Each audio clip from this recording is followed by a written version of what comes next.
saya mau tanya dikit ya. Boleh ya, izin ya. Oke, Eh, ini kan artinya kalau kita lihat dengan penerapan new normal ini, kan bisa dibilang tingkat kewaspadaan kita itu kan menurun. Artinya kita kan bisa dibilang lebih bersinggungan lagi dengan resiko yang namanya terkena corona kan.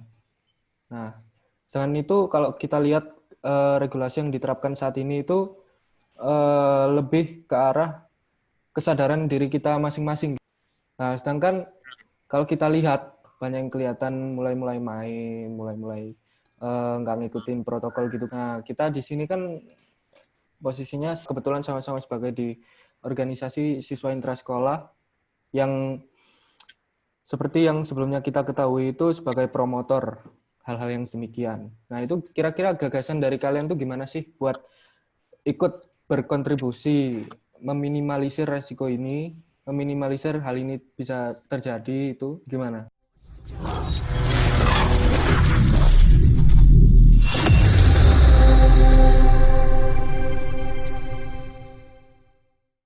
Coba bisa mulai dari teman-teman dua kota Malang, coba silakan. Oke. Jadi untuk masalah bagaimana cara kita menggagas protokol kesehatan gitu ya, Ya, dari dari kalangan kita yaitu siswa SMA SMA. sederajat. Nah, mungkin yang dikatakan Adin mulai melalaikan protokol kesehatan itu sebetulnya nggak semuanya.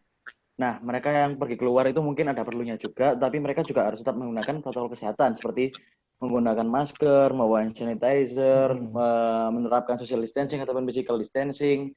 Nah, itu pun juga tugas kita sebagai organisasi siswa intersekolah, baik itu dari menyuarakan lewat media sosial, menyuarakan lewat jika kita berkontak atau bertemu dengan mereka secara langsung. Jadi misalnya saya nih ketemu sama Uut misalnya, Uut lagi nggak pakai masker nih. Nah, jadi langsung tuh Uut dibilangin, Uut pakai maskernya. Nah, itu tugas kita, bukan maksud kita untuk menggurui atau lain sebagainya, tapi inilah tugas kita. Kalau lewat media sosial seperti yang kita ketahui, kita ikut menyuarakan kembali apa yang telah disuarakan oleh pemerintah, yaitu mengenai protokol-protokol kesehatan yang telah diluncurkan. Jadi seperti itu. Coba kita dengarkan ya dari pendapat dari teman-teman SIR. Ya, silakan. Oke.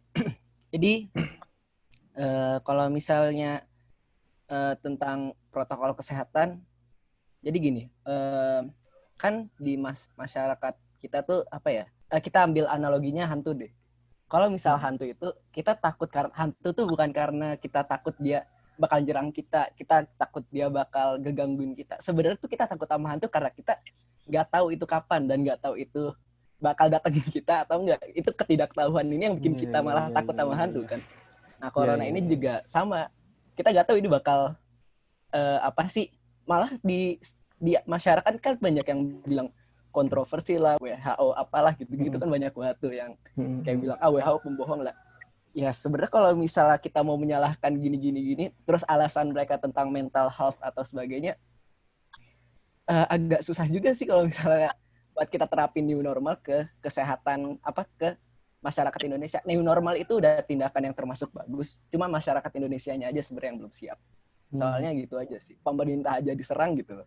Kayak emang meskipun pemerintah kadang ngelakuin hal yang ya kadang nggak sesuai logis yang ya you know lah yang menyebalkan gitu. Tapi ya gitu deh. Gitu aja sih kalau misalnya menurut pendapatku. Soalnya gini, tambahin satu lagi. Kita sebagai apa ya? Kita tuh harus bikin semua orang tuh, soal corona itu sama aja kayak gak ada bedanya dengan kalau misalnya kita hidup lebih sehat aja gitu, kayak lebih bersih, lebih menjaga jarak. Kayak kalau misalnya ada corona ini juga kita dapat hikmahnya ya, kita jadi hidup yang lebih bersih dan sebagainya. Itu sih salah satunya yang menurut pendapatku. Oke.